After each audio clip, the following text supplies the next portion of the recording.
12월 새벽기도 11조 셋째 날 참석하신 모든 분들이 하나님의 선하신 섭리를 깊이 신뢰하는 믿음 위에 굳건히 서는 삶을 살아가실 수 있기를 주님의 이름으로 축복합니다. 전도서에는 인생의 덧없음, 헛됨에 대한 담담한 서술이 이어져 나오지만 그것이 허무주의나 염세주의로 치닫지는 않는다라고 말씀을 드렸습니다. 오히려 일상에 깃들어 있는 신비를 발견하고 삶을 감사하고 또 기뻐할 것을 권면하는 것으로 연결된다 말씀드렸죠. 전도서에 두 개의 날개, 두 개의 축이 있다 했지요. 하나는 헛됨, 허무함, 무상함, 덧없음. 다른 한쪽에는 뭐가 있습니까? 이 삶이 하나님의 선물이다. 선물에 대한 우리의 태도는 감사여야 하는 거죠. 허무와 삶을 기뻐하고 감사하는 것이 균형 있게 맞추어지는 것이 신자의 경건한 삶이다라는 것을 우리는 꼭 기억해야 되겠습니다.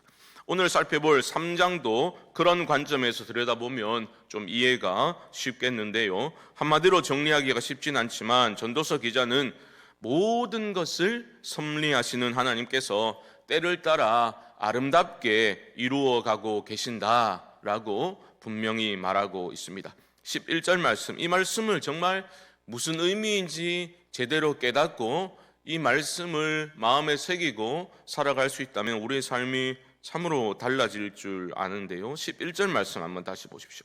하나님이 모든 것을 지으시되 때를 따라 아름답게 하셨고 또 사람들에게는 영원을 사모하는 마음을 주셨느니라. 그러나 하나님이 하시는 일의 시종을 사람으로 측량할 수 없게 하셨도다. 모든 것에는 하나님의 때가 있다라고 말하고 있습니다. 하나님의 선하신 주권적 섭리 안에서 모든 일이 때를 따라, 나의 때가 아닙니다, 여러분. 나의 때가 아니라 하나님의 때를 따라 아름답게 이루어질 것이기 때문에 우리는 소망 가운데 살아갈 수 있는 거죠. 그런데 그 하나님이 하시는 모든 일의 시종을, 그러니까 처음과 끝을 우리 인간들은 다 알 수 없다라고 전도자는 밝히고 있습니다. 하나님의 섭리와 하나님의 때의 신비를 말하면서 다른 한편으로는 우리 인간의 한계로 인해서 다 알 수 없는 그러한 제한적인 조건을 전도자는 담담하게 밝히고 있는 겁니다. 여러분 다시 말씀드리지만요, 전도자는 우리 삶에 기쁨이 있다고 말합니다. 언제든 우리 삶은 기쁨으로 채워질 수 있다라고 말합니다. 하지만 우리 삶에는 우리의 의지와 무관하게 여러 복잡다단한 일들이 일어난다는 것을 과장하지 않고 오늘 3장에서는 1절로 8절을 통해 시를 통해서 밝히고 있는 거죠. 8절까지의 내용은 양극적인 상황입니다. 날 때가 있고 죽을 때가 있고 그런 양극적인 상황을 시로 노래하고 있는 건데요. 이게 다 우리 삶에서 발생하고 있는 그러한 일들이다라는 것을 우리는 보게 됩니다. 꾸밈 없이 우리 삶을 보라. 이런 일이 일어나지 않냐. 세울 때가 있지만 또 허물어질 때가 있고 계속 그런 양극적인 상황을 직시하라라고 말하고 있습니다. 3장 1절은 이 시의 어떤 표제어의 기능을 한다고 보시면 되는데요. 1절 말씀 한번 보십시오. 범사에 기한이 있고 천하만사가 다 때가 있나니. 여기서 기한으로 번역된 단어는 특별하게 정해진 시간을 의미합니다. 그리고 때로 번역된 단어는 어떤 사건이 발생하는 정확한 때를 의미하거든요. 이 두 단어가 사실은 비슷한 의미로 사용이 되었는데 1절 말씀은 이런 뜻입니다. 삶의 다양한 사건들이 정해진 시간에 맞춰 정확하게 발생한다라는 의미입니다. 그 사건들이 정확하게 일어나야 될 때에 일어나는 것을 본다라는 거죠. 여러분 영화 보셨는지 모르겠는데 벤자민 버튼의 시간은 거꾸로 간다라는 영화가 있거든요. 혹시 시간 되시면 한번 보십시오. 이 시간에 대해서 굉장히 이제 구체적으로 정확하게 그 일이 1초만 늦게 출발했더라면 그런 일이 일어나지 않았을 텐데라는 것을 굉장히 현장감 있게 묘사하는 영화인데요.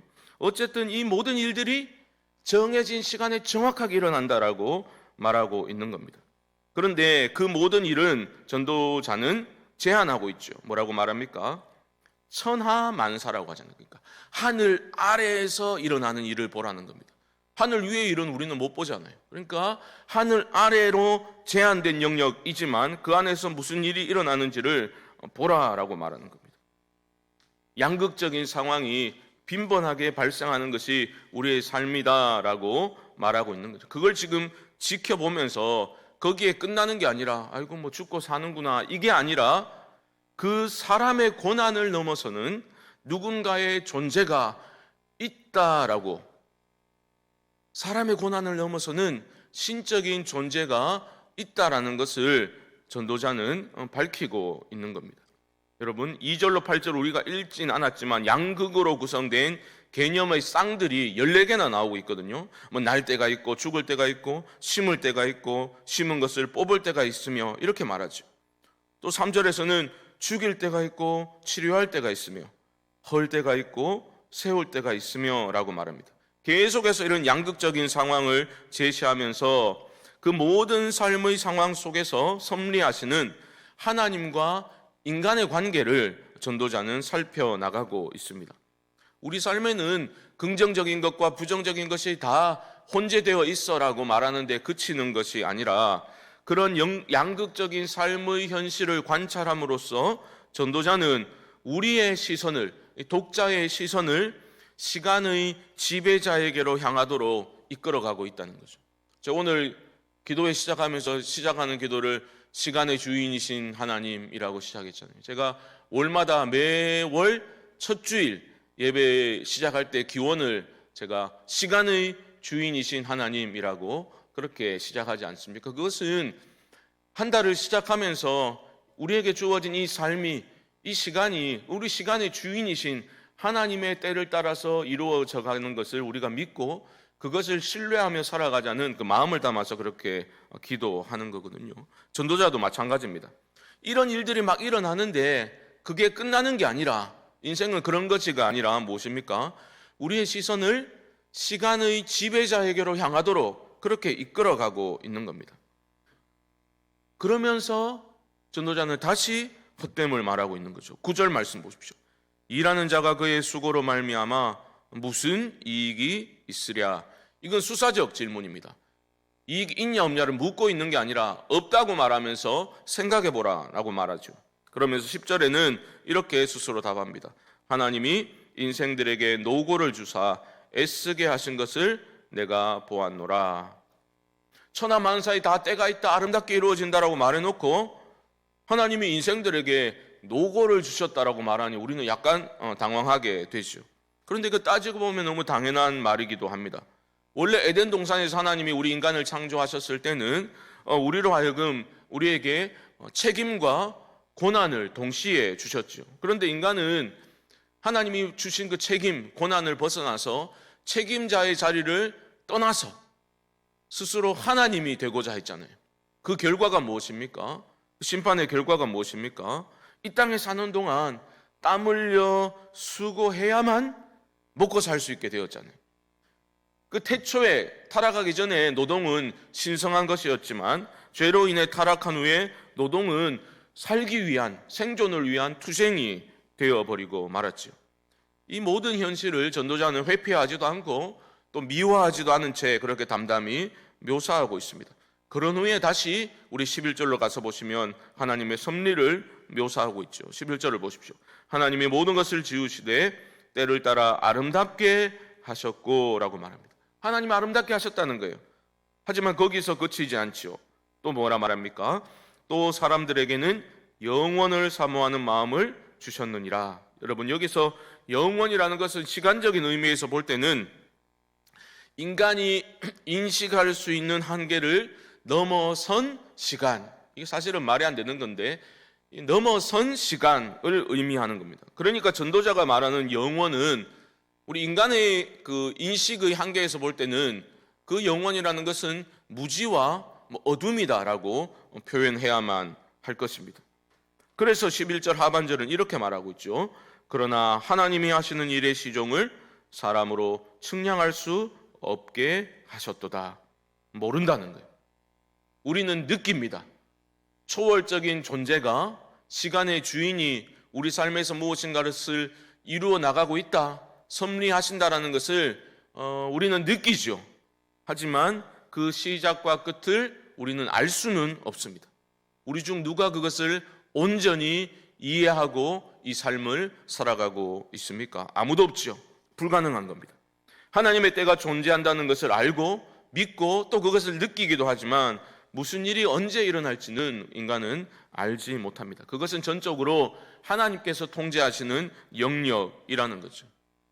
그러면 여러분 어떻게 해야 될까요? 이런 한계에 직면한 인간은 어떻게 해야 될까요? 느끼잖아요. 느끼기 때문에 어떻게 되어야 되냐 하면 창조주를 두려워해야 되는 거죠. 14절 말씀 보십시오.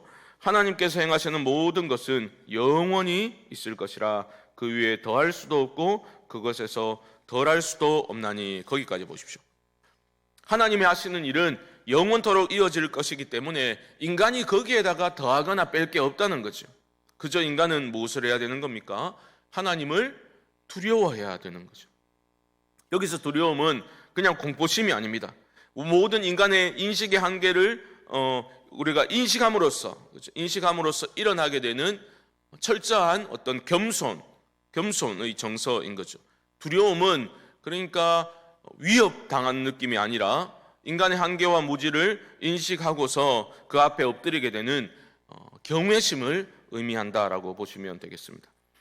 앞에서 전도자는 이미 해 아래는 새 것이 없다라고 말했었지 않습니까? 그 말을 15절에서는 조금 다르게 표현하고 있는데요. 15절 보시면 이제 있는 것이 옛적에 있었고 장래에 있을 것도 옛적에 있었나니 하나님은 이미 지난 것을 다시 찾으시느니라. 이게 그 말입니다. 영원 전부터 존재하신 하나님께서는 해 아래 새 것이 없다는 것을 인간에게 깨닫게 하시는 거죠. 그러므로 하나님을 경외하는 것이 인간의 본분이다. 이렇게 결론으로 나아가고 있는 겁니다. 여러분, 하나님을 경외하는 것과 삶을 즐거워하는 것은 별개가 아닙니다.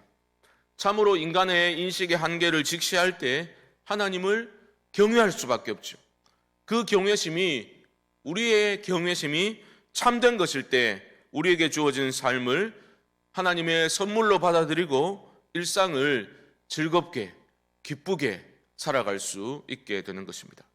말씀을 정리해 보겠습니다. 사랑하는 성도 여러분, 하나님의 때를 신뢰하시기 바랍니다. 그리고 나의 한계를 인식하시고 인정하실 수 있기를 바랍니다. 창조주와 피조물 사이의 그 간극이 극복 불가능한 무한의 간극이 있다는 것을 깨달을 때 우리는 겸손히 창조주 앞에 엎드릴 수밖에 없습니다. 그렇게 엎드려 하나님을 진정으로 경외할 때 우리는 인생의 헛됨을 또한 분명히 보게 되는 거죠. 영원한 것과 일시적인 것이 무엇인지를 우리는 분별할 수 있게 되는 것입니다. 그렇게 된다면 불확실한 미래의 성공으로 인해서 현재의 소소한 즐거움을 저당 잡히는 그러한 노예적인 삶에서 벗어날 수가 있게 되는 거죠. 이 말은 비전 없이 산다는 뜻이 아니라 하루씩 은혜로 살아간다라는 말이 무엇인지를 알고 살아가는 사람은 잘 살고 있다라는 의미인 것입니다. 인생의 헛됨 속에서도 주어진 삶의 즐거움을 발견하고 누리며 살아가실 수 있기를 바라고요. 이 모든 일의 바탕에 하나님을 경외하는 우리의 참된 신앙이 탄탄히 놓여지는 그런 은혜가 우리 모두에게 임할 수 있기를 주님의 이름으로 간절히 축원드립니다. 기도하겠습니다. 하나님, 우리는 다 할 수 없지만 하나님의 선하신 섭리가 우리 가운데 있고 하나님의 때를 따라 모든 것을 아름답게 우리가 다 이해할 수 없다 할지라도 하나님께서 아름답게 선하게 이루어 가실 줄을 믿습니다. 그 한계를 인정할 때 겸손히 하나님 앞에 엎드려 경외하게 되는 줄 믿습니다.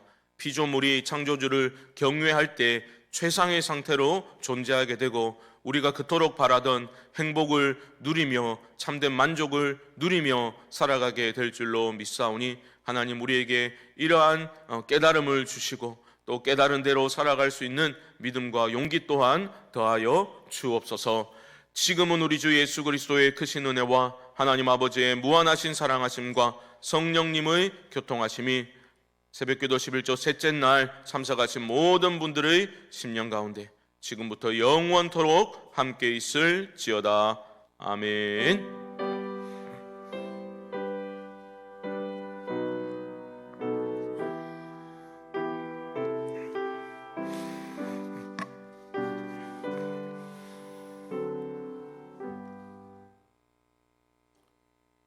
우리 합심으로 한번 기도하겠습니다. 말씀을 기억하시며 주신 은혜를 따라 여러분 기도하시면 좋겠고요.